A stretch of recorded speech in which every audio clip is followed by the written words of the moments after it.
Graça e paz, queridos, nós estamos aqui mais uma vez para o Mapcast e hoje eu estou aqui com meu amigo Márcio Oliveira e também com Fábio Souza, né, que tem a tarefa do desenvolvimento profético, ensinar, habilitar, conduzir, e nós estamos gravando mais um programa, né? Se você não viu o nosso primeiro podcast, vai lá no nosso canal, curte, compartilha, deixa o sininho ali ativado para que você possa acompanhar, mas assiste o primeiro podcast com ele, porque vamos falar um pouco, né, da continuidade naquilo que já falamos no primeiro Mapcast.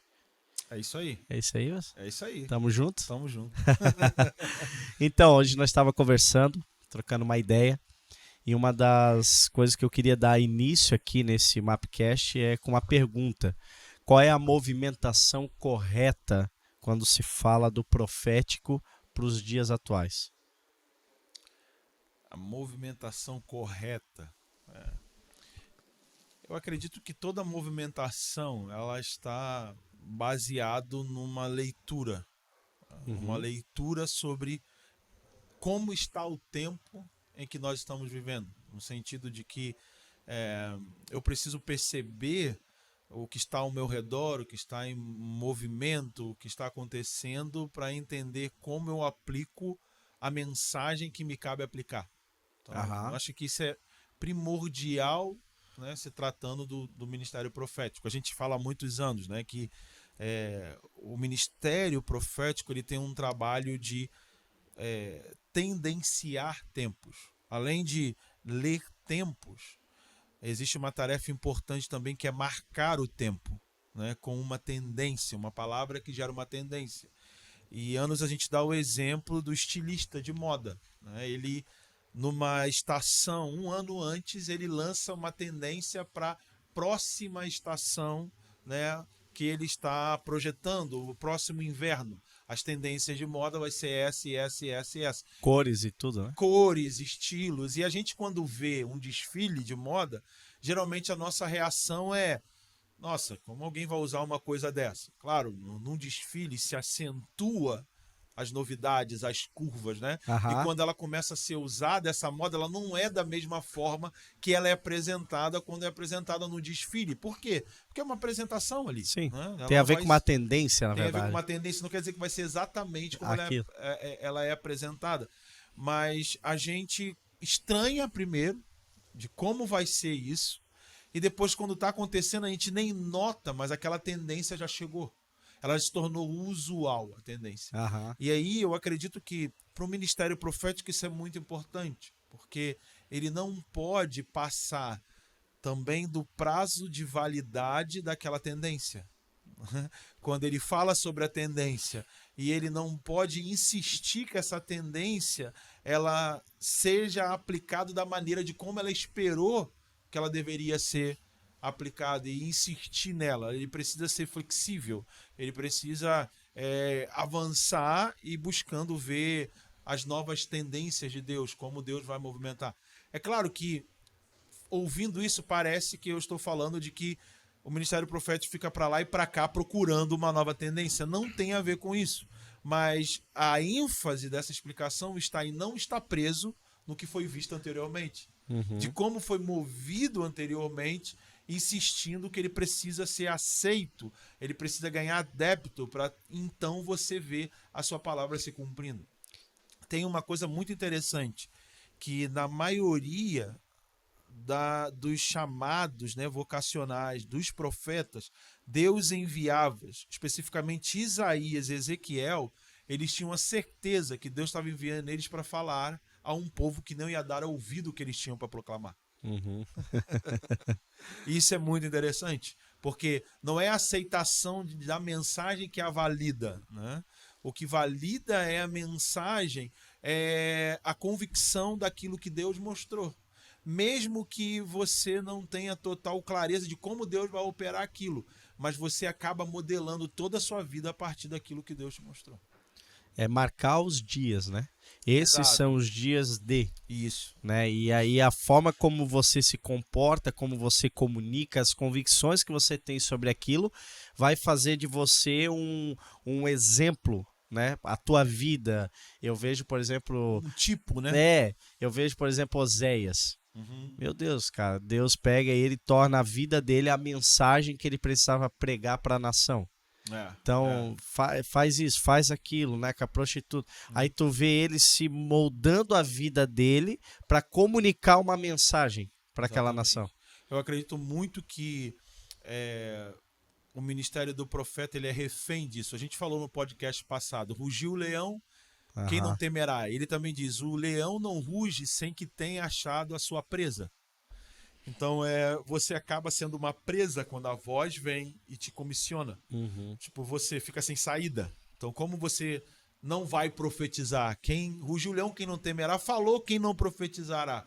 Né? E esse é um profeta mais que dá testemunho. Cara, eu não me preparei para isso. A voz me encontrou. Eu comecei a ter visões. E eu estou falando do que eu comecei a ver. Eu não me preparei para isso. Né?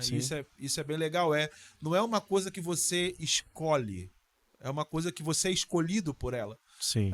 Hoje em dia, claro, existe muito glamour do chamado profético, do ministério profético, e isso não invalida a importância que o ministério profético tem. Né? Quando Paulo falou sobre os falsos profetas e muitos falsos profetas, ele não está dizendo que os verdadeiros seriam a minoria. Ele só disse que teriam muitos falsos também. Sim. Então, porque teriam muitos verdadeiros. Em nenhum momento a passagem está falando sobre minoria. Sim. Mas dá trabalho porque um ministério que está em evidência e é essencial, ele acaba sendo visado para a falsificação para se ganhar também de maneira indevida os benefícios que esse ministério dá. Sim. Entendeu? Sim. Esse é o ponto também. E aí que é a gente onde surgem os profetas do Pix, surgem os manipuladores, porque manipula a mensagem. Por quê? Porque tem gente certa fazendo isso, mas eu vou usar o que é certo também para fazer o que eu quero. Né? Então acaba tendo essa mistura.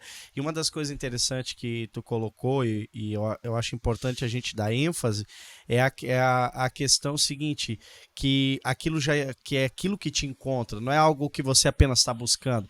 Ah, meu Deus, eu acho tão lindo o profético, eu tenho um sonho, daí, porque a gente vê muitas pessoas, eu tenho um sonho, eu acho que eu sou profeta.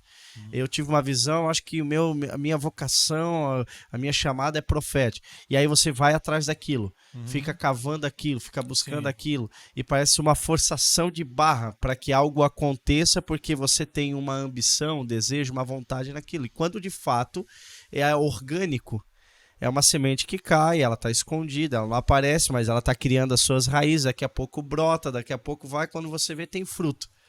É uma coisa natural que vai acontecendo, ela vai aparecendo, né? Hoje nós estávamos conversando de manhã, você disse assim, ó, sobre uma pessoa que a gente estava conversando, as pessoas estão te chamando, já é uma boa coisa. Isso. Quando as pessoas te identificam, te especificam, já é uma boa, vamos dizer assim, indicação que você é, porque elas estão ali. E um outro cuidado que a gente precisa ter sobre a falsificação do dom, né, da vocação profética, é o que está em Jeremias capítulo 23. Tipo, a característica da falsificação eles foram sem serem enviados e disseram ter um sonho sem eu ter falado com eles. Então essas pessoas não são legitimadas por Deus, elas simplesmente se apresentam. E aí o Jeremias fala, né? Vocês não estiveram presentes no concílio do Senhor. Você não sabe o que Deus está pensando sobre o tempo que a gente está vivendo, sobre o que tipo de movimentação ele está propondo. Um outro profeta na Bíblia que é a contraposição disso é Micaías. Quando ele é chamado por Acabe, porque Josafá questiona Acabe, não tem um outro profeta, porque está meio óbvio o que esses profetas estão dizendo para você, todo mundo está dizendo a mesma coisa, todos estão concordando, e o cara que vai atrás de Micaías diz assim, Micaías, ó, a palavra dos profetas é uma só, hein? Tipo, mandando recado, cara, vamos lá, ajuda dessa vez. Entra no clube, entendeu? E Micaías fala, tão certo que o Senhor me mostrar, isso eu falarei. E a visão que sustentava a palavra que Micaías estava dando, porque nem sempre é necessário que você comunique a visão. A visão, ela sustenta a mensagem. A visão, ela não é... Você não pode usar a visão para dar credibilidade à mensagem. Os registros das vocações, né, das experiências visionárias que foram vocacionais na Bíblia, elas são necessárias porque há um texto, né, um testemunho daquela vida daquele profeta. Mas eles não ficavam espalhando as suas visões como alcançar credibilidade para o que eles falavam. Porque assim, eu vi, então ouço o que eu tenho para dizer. Não, eles diziam o que tinha que dizer. E a convicção era o que eles tinham visto. Eles haviam estado no conselho do Senhor. Por isso que uma das características do falso profeta, que Jeremias cita no capítulo 23, é: eu tive um sonho, eu tive uma visão. Ele tenta se afirmar pela experiência. Né? E Micaías é interessante, que ele não se afirma pela visão, pela experiência, ele dá uma palavra. Por insistirem a ele fala do que ele viu. E quando ele fala do que ele viu, a mensagem fica exposta. Ele fala, eu vi o Senhor assentado no trono e toda a sua corte celestial reunida. E também ele diz, olha, e eu vi Israel, ovelhas perdidas e abatidas, como quem não tem pastor. Ele expôs as duas visões que ele teve. Uma, ele viu Israel perdida e dispersa, que indicaria que Acabe não iria vencer a batalha, e outra ele disse quem estava controlando tudo isso, quem estava dominando tudo o que iria acontecer, era Deus. Deus estava no controle até na falsificação dos profetas falsos que estavam diante de Acabe. Uau.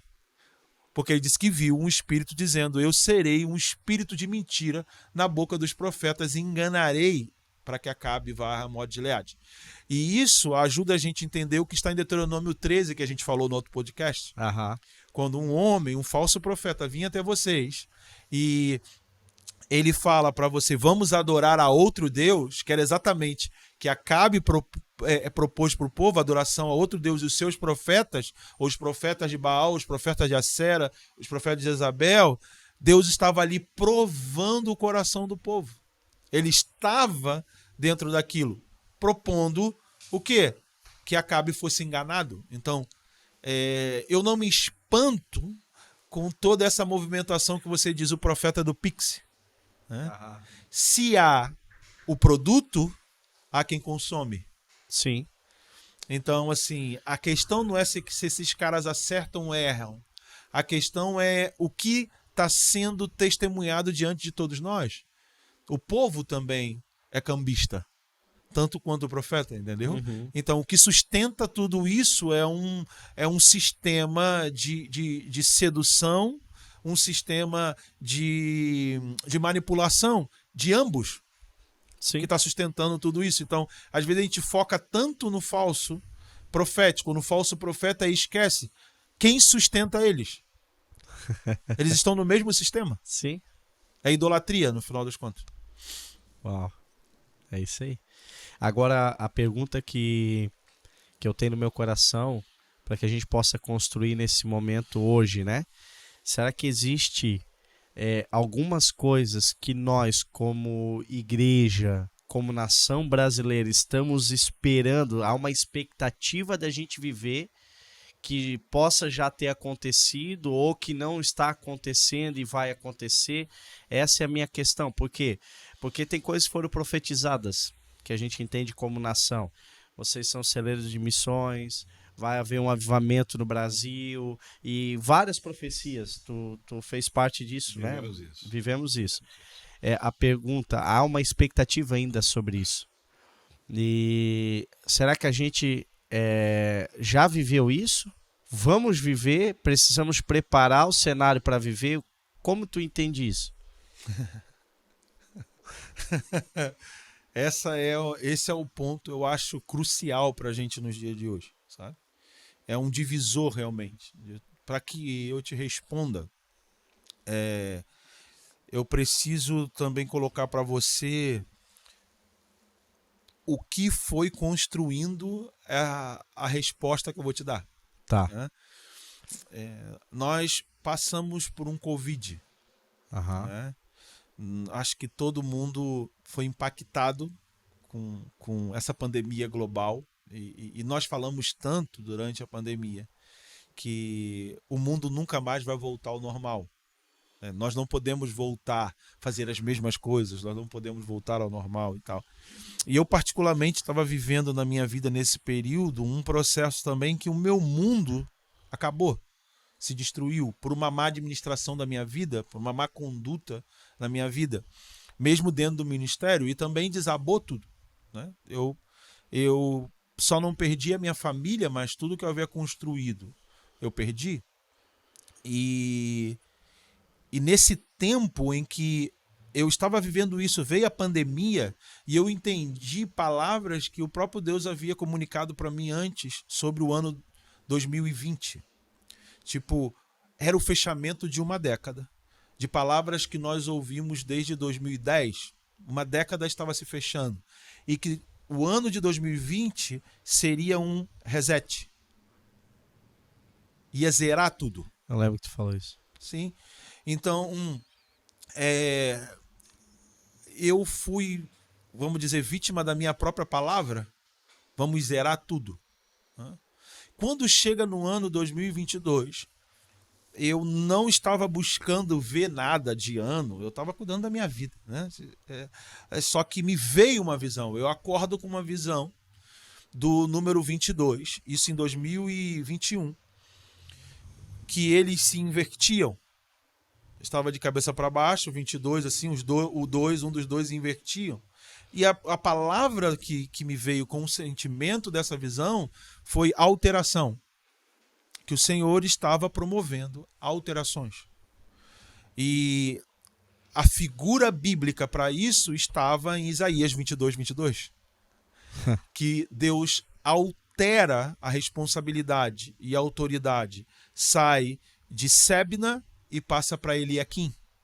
A chave é colocada sobre o ombro de Eliaquim. E ele será como pai, né? E ele cuidará como um pai. Então muda a maneira de liderar, muda a maneira de ter acesso, de se dar acesso. Isso é modificado. A outra é Jacó e Israel com os filhos de José.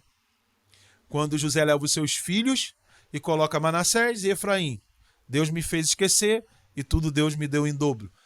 E Jacó, Israel, coloca a mão sobre Deus me deu tudo em dobro. Em Efraim, não, e me fez esquecer. Isso foi muito significativo para mim, que a ênfase do futuro não seria só aquilo que precisava ser esquecido, mas seria estar focada em que Deus iria fazer o dobro, muito mais do que foi antes. Então Deus estava alterando as nossas perspectivas, alterando a nossa maneira de esperar o futuro. Exatamente isso. Porque José, naquele momento, ele foi um homem que viu o futuro, mas ele foi surpreendido porque Jacó estava apresentando para ele uma alteração sobre o futuro. Não é porque ele viu o futuro sobre o sonho de Faraó, ele soube todos os detalhes. Mas ele preparou para um aspecto do futuro que foi importante para o seu pai chegar ali, para toda a família, para todo Israel entrar no Egito, mas ele não viu como esse futuro iria se desdobrar. E ele foi surpreso. E o pai dele ainda fala o seguinte, olha, os teus filhos, José, eles serão meus, e os filhos deles serão teus. Uma doideira que Israel faz ali, Jacó. Ele está construindo espiritualmente, que foge da ordem natural das coisas, e como se espera. Os filhos de José se tornam os filhos do seu pai, que vai entrar no lugar de dois filhos que foram também alterados, tirados do plano. Sim. E entra os filhos dele. Deus está modificando o futuro. Isso que eu entendi. Tudo que a gente esperava, como a gente esperava, o que a gente tinha certeza de como seria, não vai ser. Não será. E a mudança não vai ser numa ordem natural, vai ser coisas que a gente não espera. Tipo, esse filho é meu, a próxima será teu. Isso foi uma coisa que me impactou. Outra figura, Isaac abençoou seus filhos enquanto visualizava o futuro.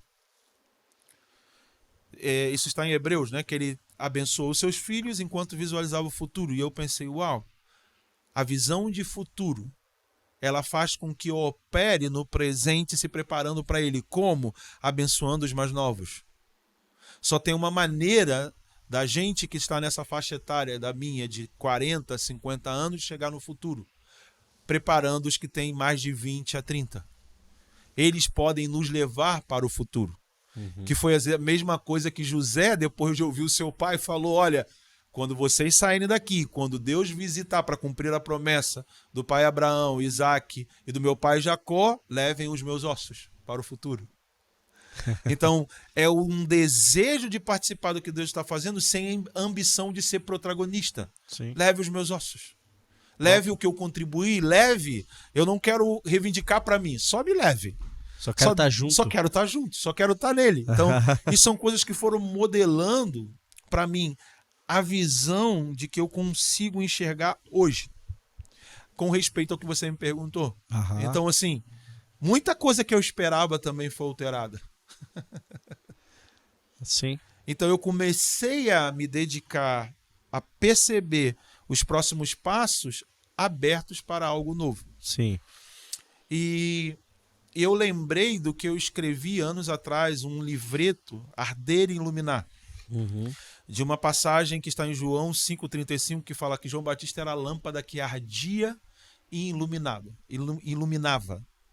Então ele era a lâmpada que ardia e iluminava, ele trazia entendimento para a sua geração, para a época que as pessoas estavam vivendo. E Jesus ainda fala, e vocês se aproveitaram um pouco da sua luz. Vocês ainda andaram ainda no entendimento dele, mas não entenderam o testemunho que ele dava, o que ele representava para a geração dele. E nesse livro eu vou falando sobre essa atividade do ministério profético e a atenção que a gente precisa ter como ministros proféticos sobre a questão do prazo de validade, sobre palavras que Deus deu a nós mesmos. E até entender que a gente não pode dar a forma daquilo que Deus nos mandou anunciar. Porque foi o problema, um dos erros de João Batista. Foi, ele esperava o que ele anunciou de uma forma. Ele esperava de uma forma. Então, Fábio, mas de onde você tirou isso? Quando ele manda os discípulos dele perguntarem. Pergunta para Jesus se é ele mesmo ou nós temos que esperar outro. Então, o que deixa João Batista na dúvida se era ele mesmo, se João Batista gritou, eis aí o Cordeiro de Deus que tira o pecado do mundo.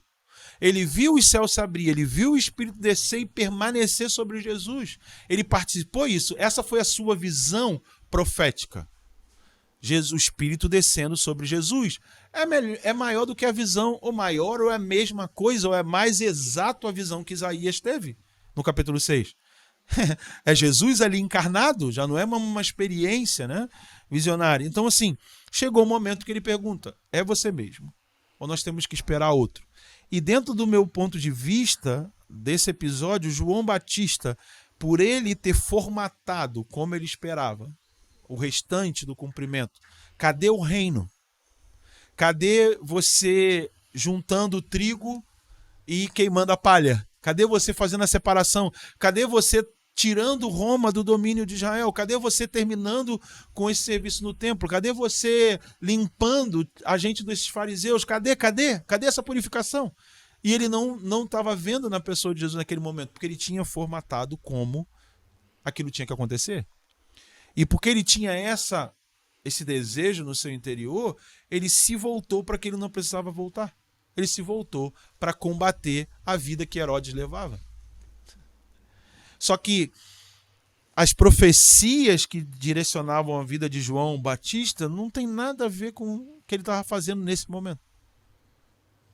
Ele foi chamado para preparar o caminho para a primeira vinda de Jesus. Não tinha a ver com modificar Roma, modificar o sistema, entendeu? É preparar o caminho, ponto. Isso.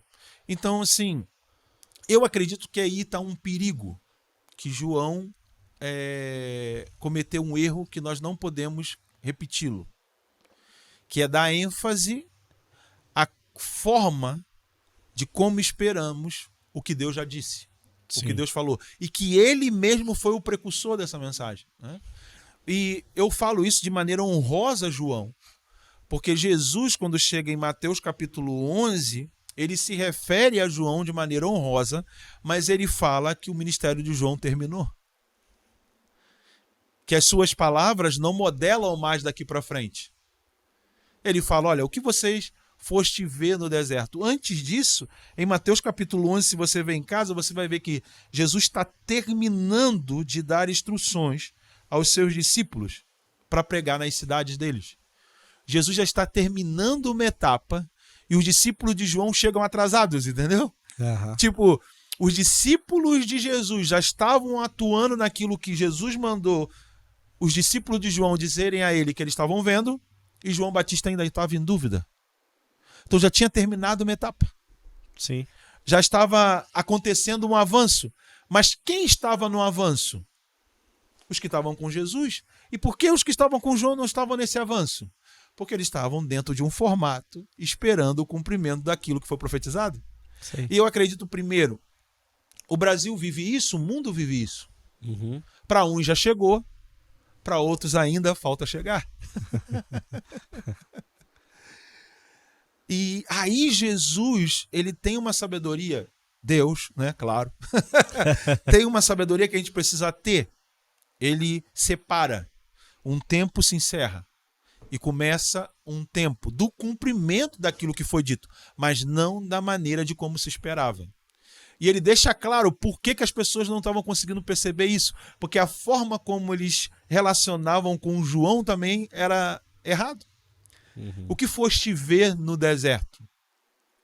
E essa palavra ver fala de você admirar. Como você vai no espetáculo e uau! Ele falou, um caniço agitado pelo vento?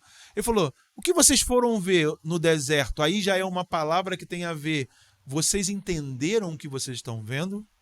Porque ele fala, um homem vestido de trajes finas, não.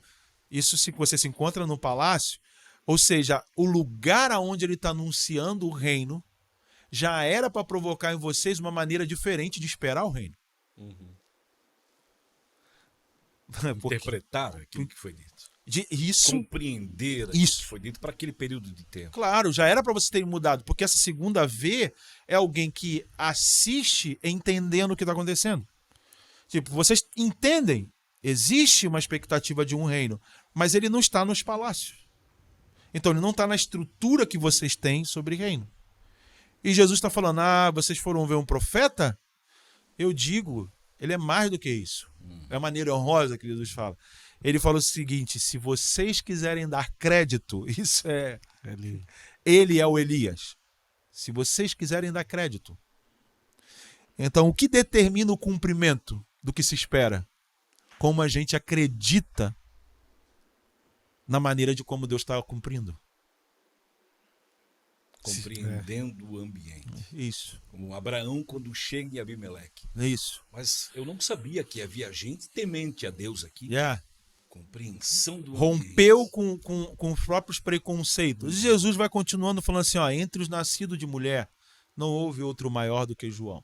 Profetiza e não controla. Né? Isso. E cara, é como eu estou falando, de maneira muito honrosa, Jesus está falando de João.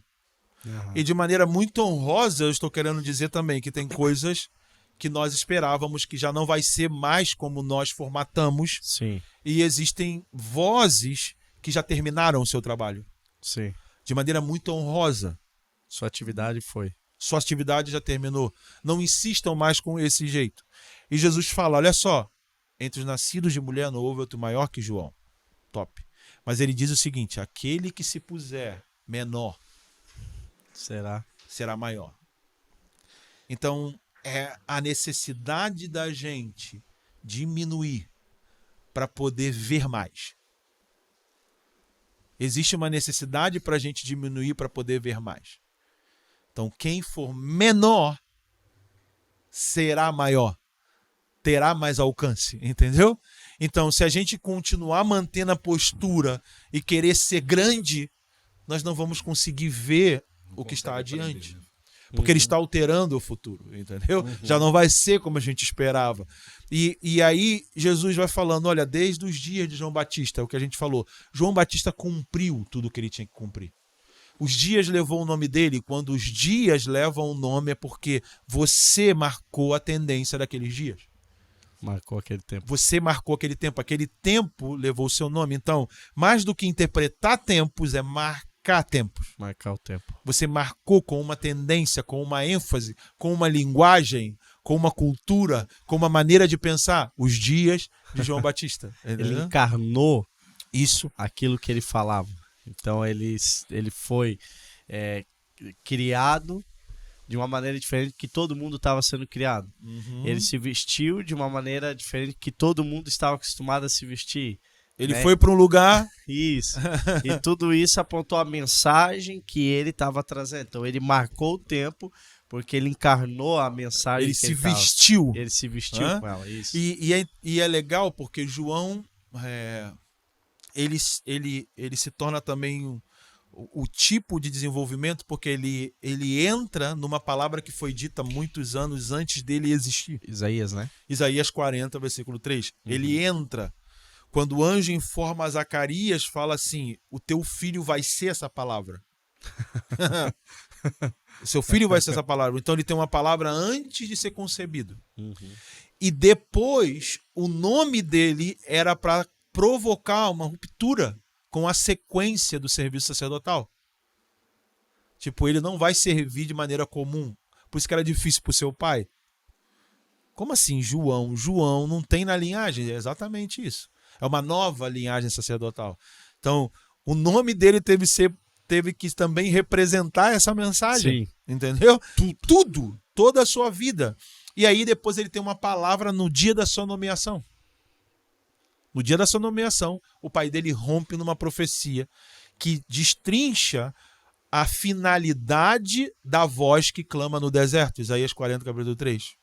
E por causa dessa finalidade, quando ele faz 12 anos no seu bar mitzvah, o pai dele não entrega ele ao templo, mas possivelmente vai criar seu filho junto com um movimento que está acontecendo no deserto, que era chamado movimento de purificação em relação àquilo que o templo não podia mais fazer. Já vai viver uma vida no deserto, possivelmente junto com os essênios. E 18 anos depois, ele diz, eu estou aqui pregando, porque veio a mim a palavra do Senhor, dizendo. Então, quando a palavra vem para ele se movimentar, a palavra vem para trazer clareza para ele em como ele vai cumprir a primeira palavra. Que ele entra dentro dela. Então é um exemplo muito bonito de como se desenvolve um ministério. Sim. Porque João levou 18 anos desenvolvendo um ministério que teve evidência só durante 3 anos. Ou 2 anos e meio.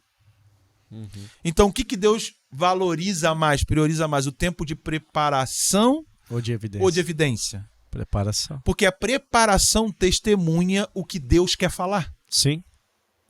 Ela forma você para aquilo que, quando ele te dá ênfase, você está pronto para isso. Então não é só o que você está falando, mas é como você se comporta, tudo em você foi desenvolvido para aquilo que você está fazendo naquele tempo. Sim, então exatamente. Você se veste, você fala, então é exatamente isso.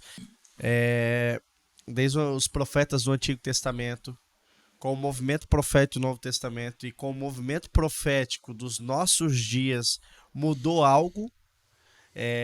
O que se mudou, né?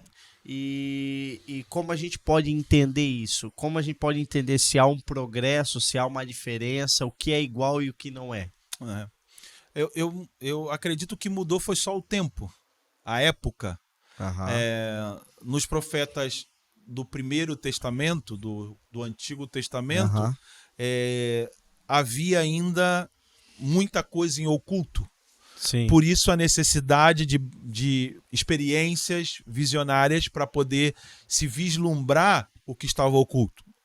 Depois Jesus veio, aquilo que estava oculto, Paulo explica, agora foi revelado. Então, ele é o Senhor dos céus, é o Filho do homem que Daniel viu, está aqui, ok? E João, quando é o profeta que fecha, né, o cânon bíblico, João vê de uma maneira panorâmica tudo que se precisa. João vê a corte celestial, João vê o governo por meio da adoração do Cordeiro, ao Cordeiro e aquele que está sentado no trono.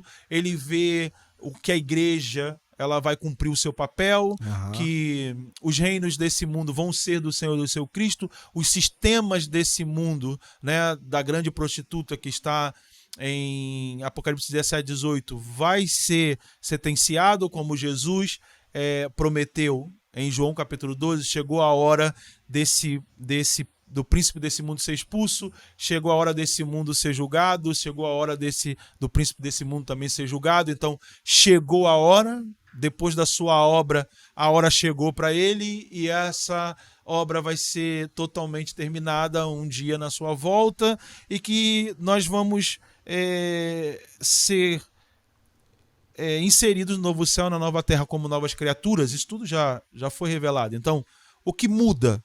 Não há tanta necessidade assim de se ver o que já foi visto, o que já temos. Eu acredito que isso talvez pode ser uma mudança, mas não porque muda a capacidade, a finalidade do ministério do profeta. Eu acho que já não tem necessidade de se mostrar o que já foi mostrado. Para que uma outra pessoa ter hoje a visão que teve Daniel, sendo que Jesus, tudo que já foi manifestado em Jesus, já revelou aquilo que Daniel viu. Então, o funcionamento, a finalidade, como a gente falou no outro podcast, a capacidade não muda. Não muda do ministério do profeta. Só o tempos mudam. O tempo muda. Você vai ver que em Atos capítulo 15 tinha profetas em Jerusalém. Junto com Pedro, Tiago e João, tinha Silas e Judas, que eram profetas, diz o texto, e que estavam fazendo o trabalho profético na compreensão daquele momento que a igreja estava recebendo, de um avanço da compreensão missional. Em Antioquia havia profetas e mestres, então os profetas estavam liderando a igreja junto com os apóstolos na época do livro de Atos também. Nós vemos Ágabo, que era um movimento profético itinerante que teve contato com Paulo, que desceu para Antioquia porque havia profetas e mestres, então havia um movimento profético na Bíblia como no chamado Antigo Testamento. E é algo muito curioso. A gente chega em Atos 19 e nós vemos ali em Atos 19 discípulos de João Batista. Apolo possivelmente foi um discípulo de João Batista. Então havia ainda um testemunho profético de João funcionando normalmente, que eu acredito que nos dias de hoje é a mesma coisa. Agora, o que eu estou falando não vai dar margem para as pessoas dizerem que os profetas não precisam congregar, né? Não precisam estar na igreja. Cara, se você ainda está em dúvida nisso, você não entendeu o seu chamado profético, né? Porque a igreja é o movimento de Deus hoje, como Israel era o movimento de Deus. Então eles estavam dentro do movimento de Deus hoje. Os profetas precisam estar dentro do movimento de Deus. Então, praticamente, não vejo mudança na atividade, na habilidade, na capacidade, na finalidade. Eu vejo uma mudança de tempos. E a compreensão, Fábio, em si. Compreender, porque aquilo que nós compreendíamos, por exemplo, há 20 anos atrás, ela se altera para a compreensão de hoje, né? Nós já temos outra compreensão de alguns escatológico, por exemplo. Nós entendíamos há 20 anos atrás de uma forma, mas o reconhecimento para o tempo de hoje é outro. É um movimento que está acontecendo. Eu acredito que essa questão escatológica ela tem a ver com ênfases, porque desde os chamados pais da igreja tinha essas diferentes visões especificamente sobre o milênio, sobre a grande tribulação, né? Então, eu acredito que hoje se ganhou uma ênfase. Existe uma ênfase dada a um tipo de concepção dentro de toda a questão que está relacionada à escatologia, né?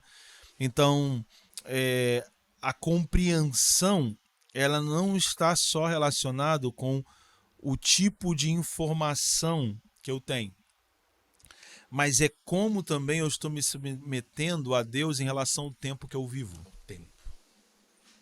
E aí isso traz compreensão. Você lembra que Jesus fala uma coisa, olha, por causa da vossa tradição vocês anulam a palavra de Deus. Então, estar preso a práticas do passado, a ênfases de regras do passado, podem nos limitar a compreender a palavra de Deus.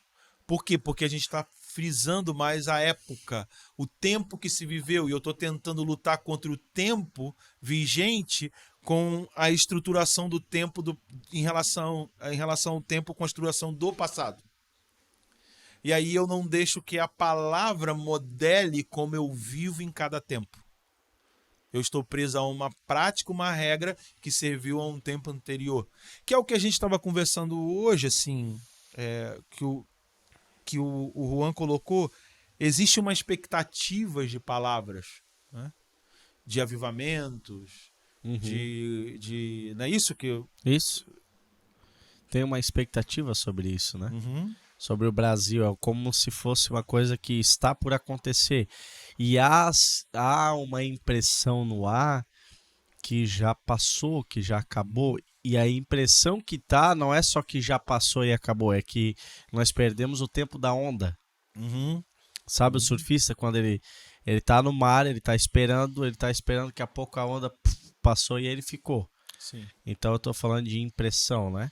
Mas porque, quem sabe, não aconteceu como a gente esperava que iria acontecer. Eu não acredito foi nisso. Na forma. Por quê? Porque a gente olha estudou avivamentos, né? Rua Azusa, País de Gales, as Ilhas Fiji. Então a gente olhou para tudo e disse, cara, quando acontece é assim. Quando acontece é assim. Quando acontece é assim. Então a gente ficou estudando avivamentos que aconteceram ao longo da história, imaginando a hora que isso fosse acontecer no Brasil, da mesma forma. Então, padrão, por isso, né? Por exemplo, padronizou. Isso. Eu falo sobre isso com todo cuidado, como eu falei. Jesus falou de João, de algo que tinha terminado, que não era como ele esperava, de uma maneira honrosa. Sim, né? sim. Eu estive em Gales, eu admiro os avivamentos, mas eles não precisam se repetir da mesma forma. Sim. Como eu falei dentro da atividade profética, para que vamos ver a mesma coisa que Daniel viu? Né? Se já foi visto. Tá visto, né? E já foi compreendido para nós. Então, essa ênfase do passado sobre ele modelar o futuro é perigosa. Quando Isaac foi desentulhar os poços do seu pai e ele repetiu o nome, ele não mudou o nome dos poços, deu o mesmo nome que deu seu pai a Abraão, ele não fez aquilo por causa do passado. Ele fez aquilo por causa do futuro. Ele fez aquilo para continuidade. Tanto que ele não parou em nenhum deles. Ele cavou os poços. Por isso que não adianta a gente falar que tem que cavar os poços. Cavar os poços, sim, mas não parar nos poços. Porque o poço de onde Isaac parou não tinha sido cavado antes. A história continua. Beceba, lembra? Que ele faz o altar lá na frente. Porque ele está vivendo uma história nova. Já não é a mesma história dos seus pais. Sim, ele desentulhou, mas ele foi cavar um novo poço. Ele cavou os poços do seu pai e manteve o nome para dar continuidade. Para dar a entender o seguinte, o testemunho da relação dele com o pai dele. Eu pertenço a isso aqui. Eu venho disso aqui. Porém, estou indo em direção ao futuro. Eu não estou procurando o mesmo formato. Porque em Abraão, ele desceu para o Egito. Mas Deus havia dito para ele não ir para o Egito. Isaac foi para o Egito, Deus deixou ele ali. E Jacó teve que ir para o Egito. São 3 tempos em que Egito e os patriarcas estão no cenário, mas não se relacionam da forma diferente. Entendeu? O Egito foi uma proteção para Jacó e sua família, mas se tornou uma opressão para os seus descendentes. Sim. E qual é a pegada disso, a dinâmica? Futuro? Vamos para o futuro? A gente não pode deixar o passado modelar o futuro. Sabe o risco que a gente corre? Sempre eu gosto de usar exemplos bíblicos, porque eu gosto que os exemplos bíblicos modelem a maneira que eu estou pensando. Sim. Em Atos 19, a gente falou aqui, Paulo encontrou os discípulos de João, que só conheciam o batismo de João, Apolo.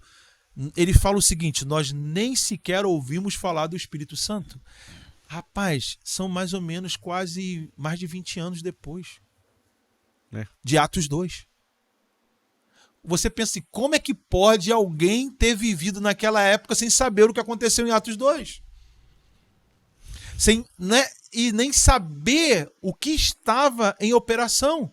Porque já havia 20 anos que estava em operação uma dinâmica superior à de João. E eles não sabiam. Eles ainda estavam na de João. Sim.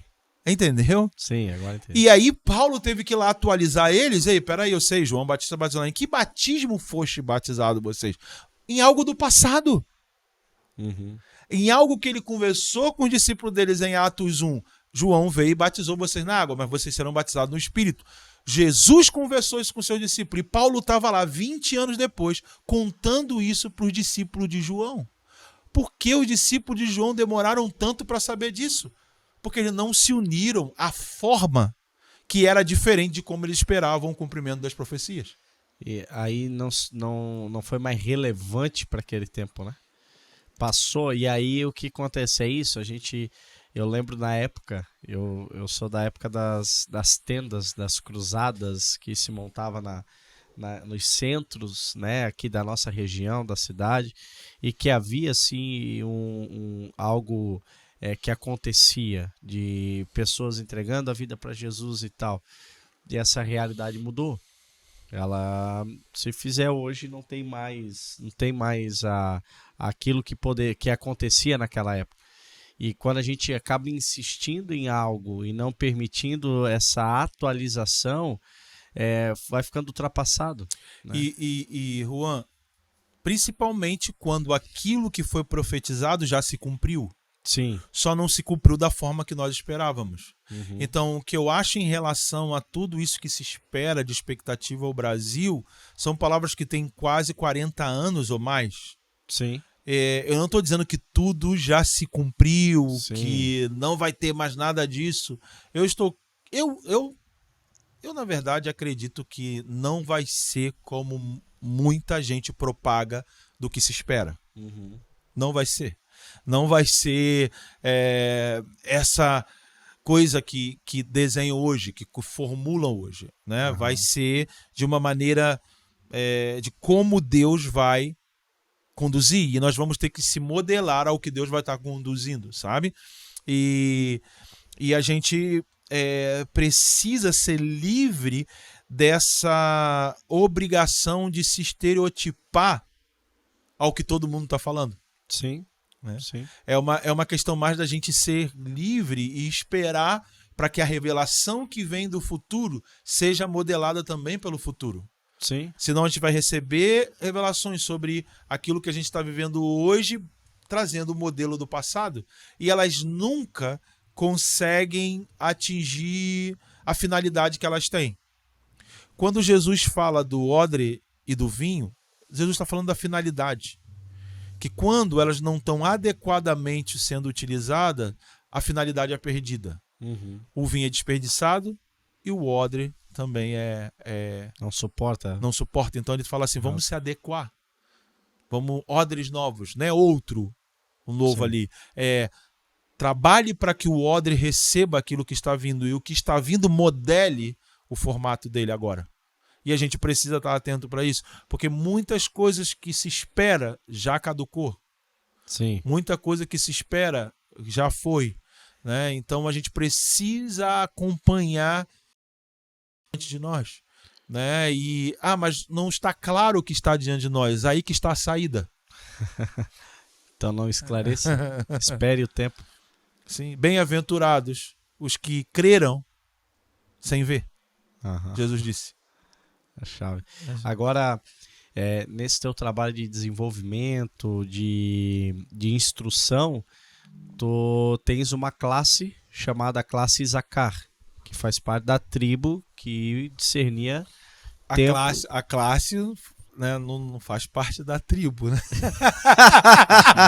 Não, eu sei. Senão vai dizer aí, o o Fábio está acreditando que ele faz parte da tribo de Zacá. Não, mas o nome foi usado, sim, né, sim. por causa que eles seriam tempos e estações. E como que tá isso? Como é que tá esse teu trabalho com a classe? Qual é a tua hoje, qual é a tua visão para esses dias com aquilo que Deus colocou na tua mão como ferramenta, que faz parte a classe Zacá, né? A classe Zacá nós temos pensado num serviço do cultivo da mentalidade profética. Eu acredito que o cenário da que a gente está conversando aqui esse tempo todo, o cenário profético, ele está mudando, né? Países, lugares que esteve sempre na liderança profética global, né? De trazer as tendências proféticas, eles já estão perdendo esses lugares. Está acontecendo uma alteração, de alguma forma. E eu acredito que se abre um espaço para a gente poder respirar novos ares em relação ao profético, com aquilo que está acontecendo nos dias de hoje, com aquilo que tem a ver com as pessoas que estão vivendo os dias de hoje. Como eu disse, nós vivemos algo inédito, né, dentro da nossa geração, que foi uma pandemia, e nós não podemos encarar o mundo agora do mesmo jeito que encarávamos sempre. Sim. Então, nós vimos que muitas vozes se equivocaram, se precipitaram, os movimentos nacionalistas, protestantes, evangelicalistas, proféticos, se embolaram. Tudo isso, para mim, Deus estava mostrando, acabou. Não é mais isso. Sim. Né? Existe algo que não é da maneira que a gente espera, já está na hora. Porque eles apontaram essa mudança, e a mudança já chegou. Já chegou, se vocês quiserem dar crédito. Né? Sim. E a classe é essa proposta do cultivo da mentalidade profética, de formar uma maneira de pensar, vamos dizer assim, flexível ao que Deus está querendo formar para os próximos dias. O tipo de pessoa que Deus está querendo formar para o futuro, sem ter um estereótipo de como foi anteriormente, mas vamos lá, vamos ajudar nessa transição, né? Que a classe de Zacá, a tribo, ela é citada num capítulo 12 de 1 Crônicas, numa transição, quando as tribos elas decidem transferir o reino de Saul para Davi. E diz que Davi vai formando o exército como o exército dos céus. Então, há uma transição acontecendo, e essas características estavam presentes diante do reinado de Saul, mas Saul não as reconheciam. Saul temia mais a perda do seu lugar do que formar o reino que Deus colocou ele para ser formado. E Davi já está nesse momento. Ele está reconhecendo o que tem no meio do povo de Deus. E a gente está vivendo um tempo assim. Para mim, Deus está apontando o que nós temos como povo de Deus. Ele está revisando para nós as ferramentas que nós temos, as habilidades que nós temos, as capacidades que nós temos, como nós podemos caminhar nesse tempo. Foi chegando até Davi, e Davi foi vendo que reino eu vou poder formar, sabe? Davi foi entendendo como ele ia desenvolver esse reino a partir das características das tribos que foi surgindo diante dele, que já era o cumprimento daquilo que foi profetizado por Jacó sobre os seus filhos, entendeu? Então eu acredito que a gente precisa, através dessa mentalidade profética, encontrar as especificações de cada pessoa dentro do mesmo funcionamento profético e aceitar talvez novas maneiras de funcionar no profético que nós não estamos acostumados a ver em diferentes áreas desse mundo, em diferentes áreas da sociedade, como a gente gosta de falar, sabe? Sim. Para poder ajudar a gente a marcar esse tempo que a gente está vivendo. Então a classe, ela está ela ficará disponível com aulas online. É uma plataforma, online. Ela vai ter o que ali nessa plataforma? Nessa plataforma você vai ter durante 3 meses acesso a aulas sobre habilitação profética, tipo essa revisão Tá. para que a gente desenvolva uma mentalidade profética ou o cultivo dessa mentalidade. Então vai ter vídeo, Sim, ela vai ter lá material escrito, é isso que aí. Vai ter indicação de livros, material de apoio, é isso que ela vai oferecer. durante 3 meses. Você vai ter acesso a vídeo com aulas, a áudio e materiais de literaturas, e-books, escrito por nós, escrito por outras pessoas que a gente tem trabalhado no profético, e você vai ter acesso para poder estudar, e também acesso a encontros de mentoria, de orientação sobre o que você está desenvolvendo. Online e presencial. Online, Online. Né? E presencial. E presencial, isso aí. E o presencial a gente está fazendo ela uma vez por mês em alguma cidade do Brasil. Sim. Que vai estar lá. Olha, se você estiver em Curitiba, por exemplo, que a gente vai ter no final do mês. Em Curitiba, nós vamos estar no Mevan Curitiba fazendo essa aula presencial. Legal. Tá? E aí reúne o pessoal que se conectou à plataforma para eles poderem estar nesse lugar, e aí recebe uma mentoria presencial daquilo que eles estão já consumindo no decorrer desses 3 meses. Isso. E a gente também vai dar um aconselhamento por meio de profecia. Atender essa pessoa para dar para ela uma palavra sobre a vida dela, para que ela tenha uma especificação do que desenvolver, no que movimentar. Olha aí, ó. Nossa, que chique. Então, a ideia é a gente dar o suporte para o desenvolvimento profético das pessoas, de grupos, da igreja, como o trabalho que a gente está fazendo aqui com vocês da MAP. Acho legal você falar como tem sido também, porque essa movimentação. Hoje a gente tem feito um trabalho através da Aljava, que está aqui o Márcio, né, Márcio? Mora na casa ele e a Beth. É uma casa que a gente alugou aqui próximo ao centro de Indaial. E essa casa é uma casa de treinamento, né? E aí fizemos o link com o Fábio, onde ele tem vindo quinzenal aqui, né? E porque está próximo também, ele tem essa possibilidade de estar pelo menos 2 vezes ao mês aqui. Tem vindo aqui trabalhar, desenvolver, ensinar a pensar.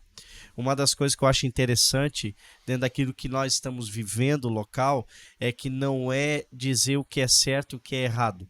Não vem com aquela ideia assim, ó, isso aqui é certo, isso aqui tá errado, isso aqui faz, isso aqui não faz. Não é isso. É ensinar você a pensar sobre aquilo que você está vivendo, sobre aquilo que você está estudando. É uma maneira de pensar para que você possa ter uma maneira de compreender. Né? Então você vai pensando e você vai, entendi, isso aqui. É isso que eu chamo de cultivo de mentalidade profética. Você está cultivando. Para que aquilo que vá brotando, crescendo, te dê compreensão. Né? Isso. Então, é esse trabalho que a gente tem feito. Eu acho interessante a gente falar um pouco da classe Isacar, que você tem trabalhado. Por quê? Porque eu vejo um despertar. E você falou algo que para mim é interessante. E agora vamos ver se cabe dentro do que eu estou falando. O dobro. Né? Isso foi offline, né? Você fez muita coisa até aqui, né? São desde 2000, 2001, tô correto? Então, são desde 2000, 2001 fazendo um trabalho, vamos falar aí 20 anos, fazendo um trabalho, você já conectou pessoas, você já ensinou pessoas, já tem gente que pegou o que você disse, ampliou, amplificou, entendeu outras. Cada um faz o que quer com a semente, né? Que depende do solo, não da semente. Mas só que parece que vai ter uma velocidade diferente do que já foi há 20 anos. Amém? Você está profetizando, né? Eu vejo isso. Amém? Já estou colhendo. Isso que Jesus falou. Vocês vão estar colhendo o que vocês não semearam. Vamos lá. Eu vejo isso. Eu vejo a própria Monk, né? Através do Natan, aqui sendo essa ponte, sendo essa conexão. Né, toda essa estrutura está disponível para nós e ela não tem limite para alcançar. Ela não tem uma sala, porque uma sala, claro, é bom, a mesa é bom, esse contato que eu e tu estamos tendo aqui é bom, mas nem todo mundo pode. Sim. Né? É limitado isso para alguns. Porque tem gente que não tem condições de pegar um avião, sair de lá via Itajaí, que hoje estás em Itajaí, Sim, tô em Itajaí. e sentar numa mesa onde tu tá ensinando, que uma vez por mês tu também fala sobre intercessão ali no Mevan. Tem Não cooperado pode estar, ali. isso, não pode estar nesse lugar. Agora, um podcast desse, a plataforma que você está desenvolvendo, cara, isso não tem limite, né? Sem fronteiras. E eu vejo isso como um despertar, como um play.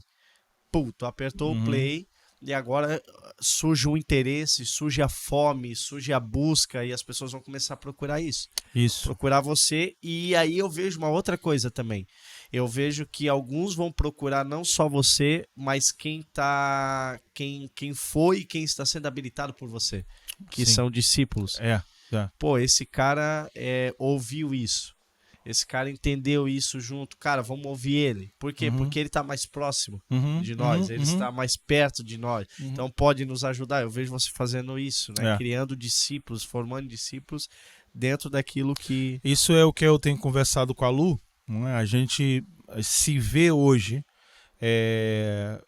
se dando para que se forme outros, né? A gente não está tão específico tão focado em formar algo para nós, mas aquilo que a gente vai formar nas pessoas vai ser o que vai nos levar para o futuro.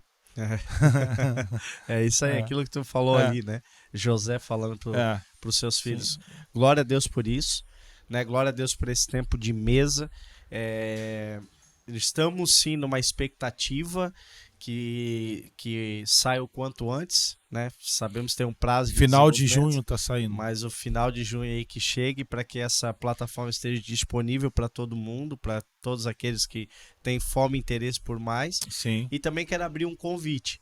Se às vezes tiver algumas pessoas que estão aqui nos assistindo através do podcast e tem um interesse, pode estar aqui em Dayal, na Aljava, e pode entrar em contato com a gente, né? Pode buscar aí as redes sociais do Ministério MAP, pode nos contactar e participar. Eu convido gente a algo aberto. A Aljava, eu tenho dito que ela não é patrimônio de um ministério, ela não é patrimônio de uma placa, de uma denominação, é uma base de treinamento que para servir a cidade, para servir a região, Brasil e nações, né? Então ela não tem a ver, que ministério que pertence isso aqui, não, a gente pertencemos à cidade, aquilo que Deus está fazendo nesse tempo. E aí a gente está se movendo. Então se tiver gente interessada, quer participar, quer sentar na sala de aula, quer ouvir, a cada 15 dias, até Deus permitir, tu tá aí com a gente, né, fazendo essa tarefa, esse trabalho.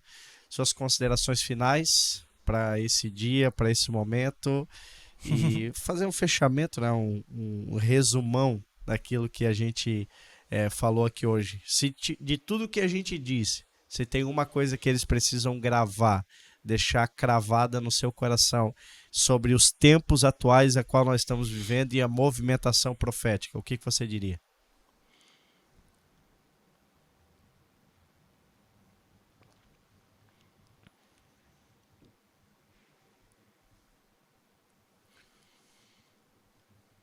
Tá dito? Não. É o que a gente falou, né? A gente precisa ter a consciência que está inaugurado um novo tempo para que a gente seja maior do que aquilo que já foi. Glória a Deus. Porque o menor no reino dos céus é maior que João. Glória a Deus. Então, a medida que Deus tem para esse tempo é se tornar menor. O exemplo que Jesus nos deu é se tornar menor. Paulo fala em Filipenses capítulo 2, mesmo sendo Deus, não se usou disso como aquilo que ele poderia se apegar e se tornou forma de homem, menor, para gerar o poder que ele tinha que gerar. Então, ser maior, né? Uma humanidade melhor. Ele mesmo se comprometeu totalmente em formar essa humanidade. Ele não só mais falou, façamos o homem a nossa imagem e semelhança. Eu vou fazer o homem a minha imagem e semelhança. Eu vou ser esse homem a minha imagem e semelhança. Então, se tornando. Então, ser o cumprimento da profecia é maior do que a profecia. Glória a Deus. A gente vai viver a realidade, aquilo que a gente falou. Por que preparar o caminho se há um convite do autor de Hebreus, entremos pelo novo e vivo caminho. Que já está pronto. Que já está pronto. Que já foi preparado o caminho. Já foi preparado. Então, talvez anos atrás a gente falava muito, eu falei muito, temos que preparar o caminho. Mas por que não considerar também que precisa-se de um avanço para adentrar no caminho que já está preparado? Uhum. Porque foi a proposta que Paulo fez para os discípulos de João. Vocês querem entrar? O caminho já está preparado. Nós nem ouvimos falar do Espírito. Foram batizados em nome de Jesus e receberam o Espírito Santo. Eles entraram no caminho que foi preparado. E pensar assim não é desonrar quem foi chamado para preparar o caminho. Não, é honrar e dizer, você fez um bom trabalho. Agora nós vamos entrar no caminho que foi preparado. É isso aí. Não é desabilitar. Não. É andar naquilo que foi feito e desenvolvido. É isso aí. Márcio, alguma consideração, alguma fala? Olha, pastor, eu só tenho a agradecer por estar participando desse tempo na Aljava, na MAP, junto com a classe Isacar. Tem sido um tempo de transformação para nós. Essa semana eu tive um sonho e para corroborar. Eu segurava o Pedro, meu filho de 5 anos, um beijo pro Pedro, e havia um vento e uma chuva muito forte, vindo de encontro. Eu estava sobre uma estrutura, uma antiga estrutura, e ela ruía, ela saía debaixo dos meus pés. Eu pulava dessa estrutura para uma nova estrutura. O que está acontecendo conosco na Aljava é uma transformação do pensamento. Entendermos esse tempo, certo? Nós viemos de uma velha escola, eu vim de uma velha escola. E agora eu me encontro com uma nova tendência, uma nova informação, que não me coloca numa formatação, mas que me prepara para deixar um legado para quem vem.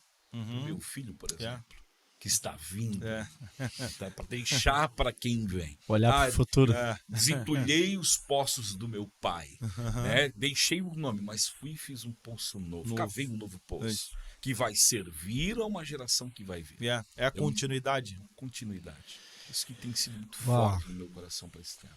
Precisamos de continuidade. Continuidade. E não de saudosismo. Porque... Ficar trazendo as coisas do passado como se o que nós estamos vivendo não é o pior. O cenário de avanço é um cenário de reforma. Sim. O cenário de avanço com a reforma tem jovens gritando e velhos chorando. Porque o que eles estavam construindo ali depois do exílio em Esdras capítulo 3 não era igual o que foi no passado. Era novo para os mais novos, porque eles nunca tinham visto antes. E era novo para aqueles que tinham visto, que não era como eles viram anteriormente. Mas só do fato de estar realizando o que eles estavam realizando, faziam eles chorar. Entendeu? Uau, agora entendi. Essa é a parada. Choro e gritaria. E alegria. Os velhos falaram assim, não é como era. Não é como nós esperávamos, mas está acontecendo o que a gente esperava. E os mais novos estão assim, eu não tenho nenhuma forma do que eu esperava. O importante é que está acontecendo e o futuro está logo ali. Glória a Deus, é isso aí. Gente, um forte abraço para todos aqueles que acompanharam hoje o Mapcast. Eu quero dizer para você, compartilhe com o máximo de pessoas. Nós vamos fazer cortes, sempre fizemos corte dos vídeos do podcast para que você possa divulgar esse podcast, mas o ideal é que você assista todo ele, porque é uma construção, não é uma fala isolada, não tem como a gente pegar apenas uma parte daquilo que foi dito, é importante que você assista tudo, né, que você ore com tudo aquilo que está sendo dito, tudo aquilo que está sendo ministrado. Então, compartilha, mande para o máximo de pessoas que você puder, acompanhe a gente aí toda quarta-feira. Nós estamos aqui no canal do YouTube da MAP, com o Mapcast e com os cultos aí que a gente tem transmitido para abençoar a sua vida. E com certeza esperando aí para o final de junho também essa plataforma, a classe de Isacar, para que possa aumentar ainda mais a nossa compreensão daquilo que nós estamos vivendo aí. Amém, pastor? Amém. Tamo junto. Forte abraço, obrigado Monkcast, obrigado Natan, obrigado a toda a equipe que aí nos ajudaram, trabalharam junto. Deus abençoe e até o próximo Mapcast.